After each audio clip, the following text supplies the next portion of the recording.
is far greater than anything you've ever tried to imagine in your mind. The mind cannot comprehend it. Cannot begin. It's like casting a drop off your fingertip in the ocean. Doesn't do justice. Muhammad, peace be upon him, is a man like you've never read about. This is why we got so angry. And when they wrote these cartoons about him in Denmark. Maybe a lot of us overreacted. Yes, we overreacted. But if someone insulted your mother, most of us probably would overreact. Just because we love them so much. We love him so much. Because he gave us this pure religion.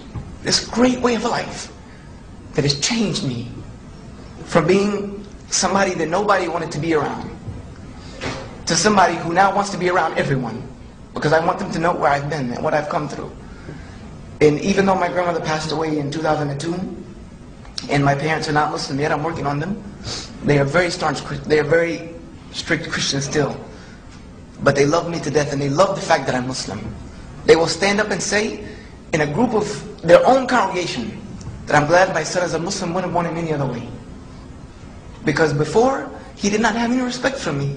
Even as a Christian, no respect for me. Now as a Muslim, he calls me every day. When I'm sick, he drops everything to come see me across the country. Why? Because his religion tells him he has to. This is a way of life people need. And I'm going to finish. Forgive me for not being able to compose myself. I'm going to finish with a statement of Bernard Shaw, who many of you may have read his works.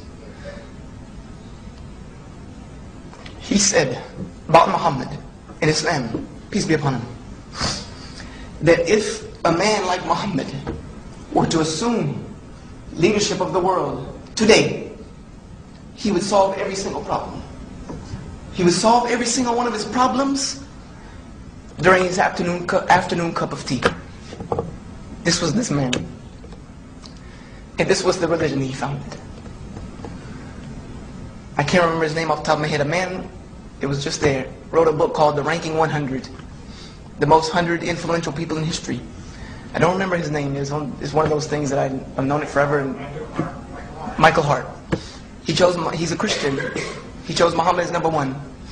He said, because if you want to know what it means to have smallness of means but greatness of purpose, then go look at Muhammad. And go look at the religion he founded. You find it there. So that's what I'm conveying to you. I'm conveying to you the statements of your colleagues, non-Muslims. Just go do the research for yourself. Like Napoleon said, Mutta, what can it hurt you? What can it hurt you?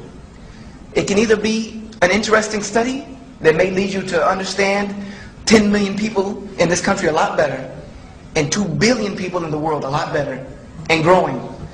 Statistically, by the year 2015, Muslims will be a majority in the world. Statistically, we will be. So, it's just going to happen. So you will know them a lot better. Or you may find the truth. And what an amazing, amazing find that would be for such a little sacrifice, is opening a book, picking up some papers, meeting a couple people. I thank you for your time and hope that I have been of benefit. I finish by saying that there is no God worthy of worship except the one true God that created everything. His name is Allah in Arabic, which means the God. And that Muhammad is the last and final messenger to mankind. And that Islam is the truth. Thank you very much.